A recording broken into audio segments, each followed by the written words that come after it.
Hello everyone. Welcome to Lecture 1 of Module 11. I am Stuti Goswami, and in this lecture we will be acquainted with the basic concepts of editing, essentially print editing, as well as copy editing, and we will look into the significance of editing in creative writing. Now, what is editing? This question may come across as one of the simplest questions, but the answer to this seemingly simple question is a complicated one. What Editors Do, the Art, Craft and Business Book of Editing, edited by Peter Ginna, gives us a vivid picture of what editors in the present day and age may possibly engaged in on a given day. And these include all kinds of activities, from negotiating with a literary agent, to supervising the layout and design of a book, to scanning new journals to look for promising young authors or scholars, to ensuring that the content of a manuscript is accurate, correct, and justify to ensure a good final product. From this, three phases of editing become evident. One is acquisitions, two is the editing process, and third is the publication. So acquisitions, that phase involves finding the book or finding the author and bringing that author into the fold of a particular publishing house. The second phase is the editing process, where from proposal to book manuscript form, the whole process is a diligent and meticulous one. The third is the publication, of bringing the book to the reader. The acquisitions editor is also known as a commissioning editor. Now, this editor plays the role of acquiring, editing, and in a way publishing or overseeing the publication process. An acquisitions editor is also usually the first point of contact for an unpublished author, especially for unagented authors or authors who do not submit their work through agents. Even otherwise, it is the acquisitions editor who is the first line of contact for an author and a publishing house. The role of an acquisitions editor or a commissioning editor may differ in different publishing houses or in different publishing companies. But generally speaking, a commissioning editor or an acquisitions editor's job is to advise a publishing house or the kinds of books that publishing house may publish, and at the same time, it is also the responsibility of the acquisitions editor to ensure that the authors under contract submit their manuscripts or deliver their manuscripts on time and following all the specifications and norms on formatting in the house styles that they are supposed to write in at the same time. Apart from these, the commissioning editor's responsibilities also include to ensure that the submitted manuscript appears to the minimum requirement of that publishing house, the minimum requirement of standards of that publishing house. Of course, in this process, the other factors also come into play. The other actors, rather, like the copy editor, the editor, the proofreader. It is equally true, however, that in many smaller publishing houses, the acquisitions editor also at times has to supervise the other activities like copy editing or maybe even proofreading or design of a book. Although it is assumed that these roles and responsibilities would be segregated for smoother operation. Apart from these, books that have already been published by other publishing houses are acquired for a particular publishing house by the acquisitions editor. In other words, the roles and responsibilities of an acquisitions editor are multifarious. Now we come to copy editing. Now, what is copy editing? Copy editing is the process of correcting errors in grammar, spelling, syntax, punctuation, style, and formatting. It also involves eliminating verbose expressions or redundant expressions. Also, checking of factual accuracy as applicable while maintaining consistency in terms of grammar, fonts, formatting. This lecture on copy editing and proofreading, along with your assigned reading, form the foundation for your discussion post this week. It's also very important in helping you get ready for the comprehensive edit project. So let's get started. All right, so I'm going to introduce 10 principles for copy editing, explore how to determine the scope of a copy edit, as well as effective processes for both copy editing and proofreading, and finally, explain how and when to mark copy. Let's begin with principles. Most of what I'll say about copy editors in this lecture applies to proofreaders as well. I'm going to borrow from Mike Pope, a technical editor with decades of experience, to provide you with a list of the overarching principles of copy editing. Mike wrote about these 10, plus a few more, on his blog in 2013. The link to that post is in the To Learn More area of Canvas, and it's worth exploring on your own. Although this lecture is not precisely organized around each of these principles, I'll mention all of them at some point, and I'll show them to you again at the end of the lecture. As for the first two principles, I'll simply say that the copy editor must understand as much as possible about the audience for the material in order to make good editorial decisions. And it's the editor's job to be a stand-in for the reader or user of the content they edit. Now let's move on to determining the scope of a copy edit. Why should a copy editor worry about scope? Remember the story I told you about Richard Aiden's copy edit of a book manuscript and the author's dissatisfaction with the ultimate quality of the product? I told you there were 2 lessons I wanted you to get from Aiden's story. The first is make the responsibilities of the author and editor as explicit as possible before beginning any editing project.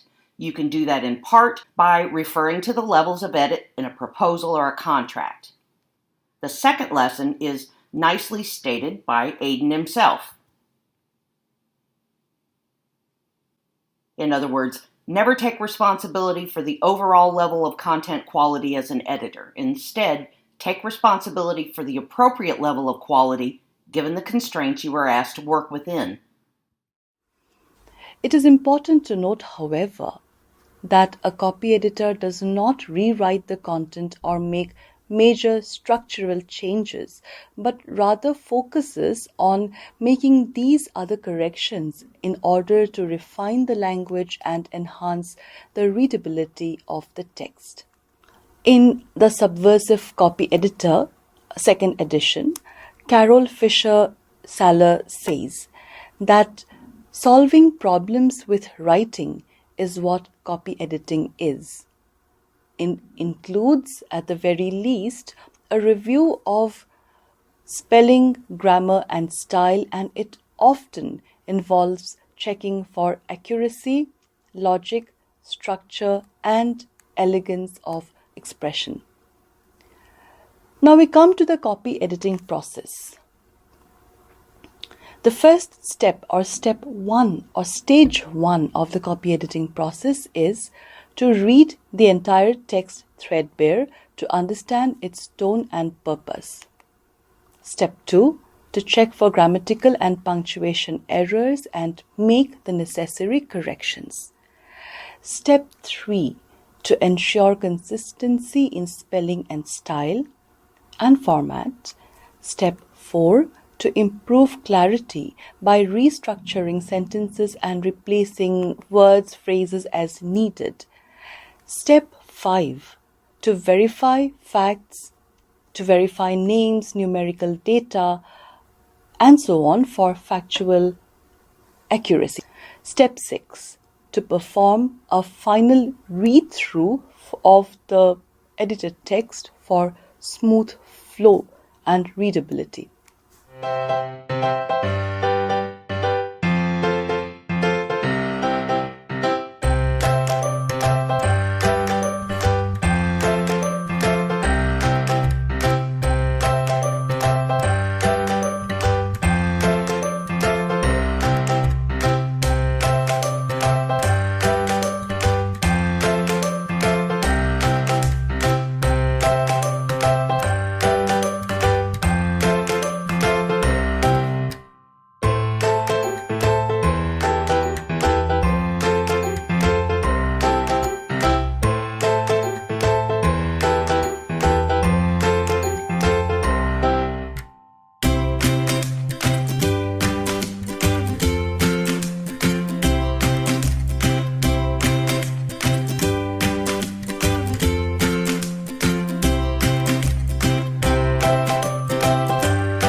In the Elements of Style, William Strunk Jr. introduces certain elementary rules of style to be followed by copy editors and language editors in particular. A few basic rules of usage are as follows. Number one, use of commas. So, when there is a single conjunction with 3 or more terms, we use commas. In such a sentence or phrase, commas will be used after every term except the last one. However, sometimes exceptions are also there, like in case of maybe business establishments or so something like that. Number two, when using a conjunction, introducing a coordinate clause, a comma is to be used before the conjunction. Again, independent clauses are not to be joined by a comma. And if two independent clauses form a compound sentence without resorting to the use of conjunction, a semicolon is to be used and not a comma. But there are, of course, going to be some exceptions, particularly when we are talking about creative writing. And these exceptions are also, if they seem significant in the context, they are to be taken into cognizance in order to avoid the work of creative fiction or non-fiction or poetry from seeming too manufactured and monotonous. Number 3, parenthetic expressions are to be used between commas. However, at times this is difficult to apply, and especially again in creative writing, because the writer may omit intentionally commas. Even then, the following may be seen as parenthetic and hence they are to be enclosed within commas. Abbreviations, for example, like when we say example or namely or etc. Non-restrictive clauses, or the year when we mention as part of a date.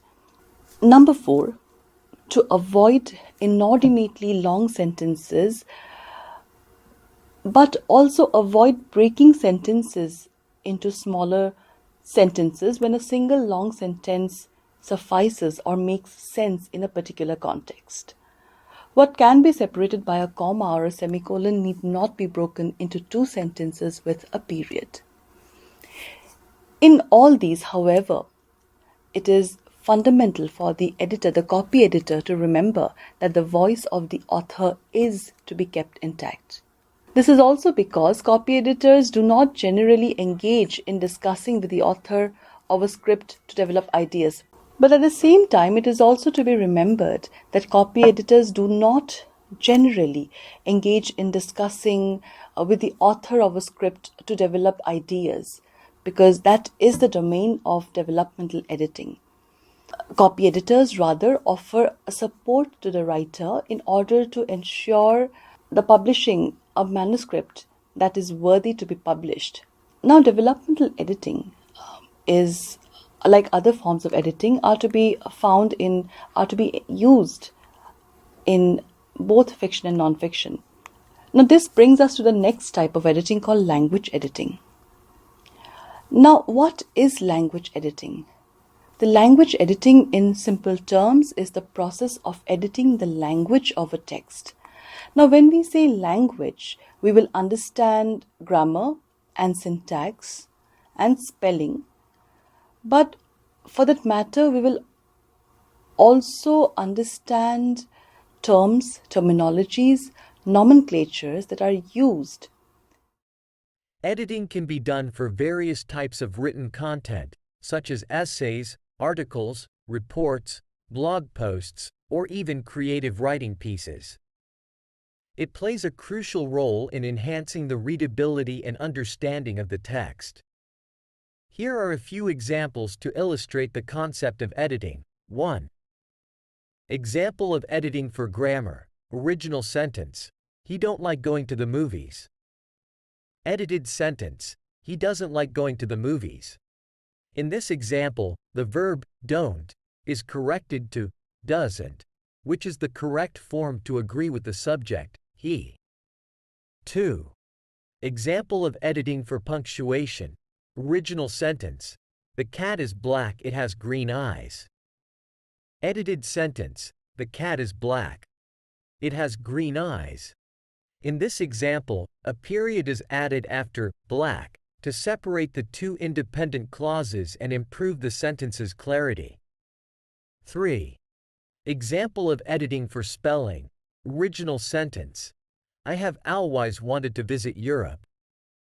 Edited sentence: I have always wanted to visit Europe. In this example, the misspelled word always is corrected to always to ensure proper spelling. 4. Example of editing for vocabulary. Original sentence: the food was very good. Edited sentence: the food was excellent. In this example, the word good is replaced with a more descriptive and precise term, excellent, to enhance the quality of the writing. 5. Example of editing for sentence structure. Original sentence: the dog barked loudly, the cat ran away. Edited sentence: the dog barked loudly and the cat ran away. In this example, a coordinating conjunction and is added to create a proper compound sentence by connecting the two independent clauses. Overall, editing is a vital step in the writing process as it helps refine and polish the content, making it more effective and engaging for the intended audience. It ensures that the message is conveyed clearly and accurately, enhancing the overall quality of the written material. All these aspects that are part of the language of a text, the language editor has to ensure that the content is accurate. Now, this brings us to the difference between copy editing and language editing, because copy editing also involves or focuses on improving the written text. The difference is more of a difference of degree, let's say, because copy editing is focused on not simply ensuring accuracy and consistency and clarity of text, something that language editing also looks into, but equally significantly in conforming to a particular style of a particular format, what we call a house style. Again, these divisions can sometimes be seen as blurred because sometimes publishing houses may or may not have a separate language editor and copy editor. In any case, the entire thrust of copy editing is in maintaining and ensuring accuracy and correctness in the technical aspects of a text and to ensure readability of the text. Now we come to the significance of editing in creative writing.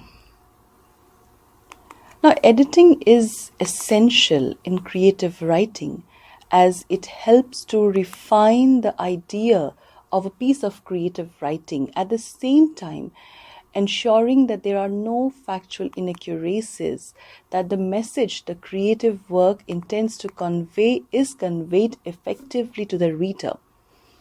Editing helps ensure that there are no unnecessary digressions of plot, or there is no use of unnecessary verbose language or unnecessary information that may dilute the intensity of the subject matter of the written work.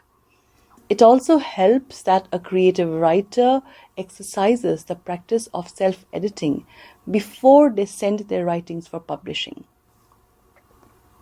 In any case, editing is significant in creative writing because, firstly, editing helps to rectify grammatical errors and other such syntactical errors as well as typographical errors, all of which affect the reader's experience and, more than that, negatively impact the credibility of the work and the author and the editor also.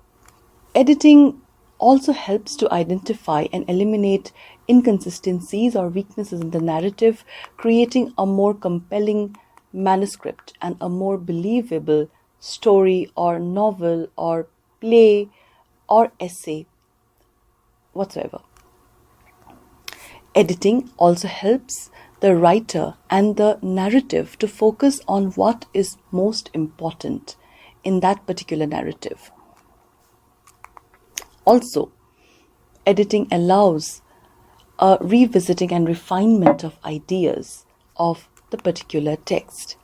So, editing is more than just a skill, because editing involves making aesthetic judgments and aesthetic assessments, and very significantly, engaging the workings of the author's mind, not so much as the human agency that wrote, but the creative faculty that is the source of the particular writing. So editing is also a craft that involves mastery and requires mastery over techniques and practices, from grammar and vocabulary to phrasing and idiomatic expressions to subject knowledge. Very important. Subject knowledge is something that will be touched upon in the following videos, but subject knowledge is essential for an editor to ensure that an error-free, credible version of the manuscript is sent to print. To conclude, editing is an essential step, a very, very crucial step in the creative writing process, or rather the publishing process, because it helps to transform a first draft into a polished and impactful piece of work. By taking the time to carefully edit their work, it is possible to ensure that the writers and the text message is clearly, in a compelling way, and effectively communicated to the audience. From that point of view, the editor can be seen as a bridge or as a connecting link between the author and the reader. A link that ensures better communication between the author and the reader, and also ensures that the reader has a positive experience and an enjoyable experience of reading the text.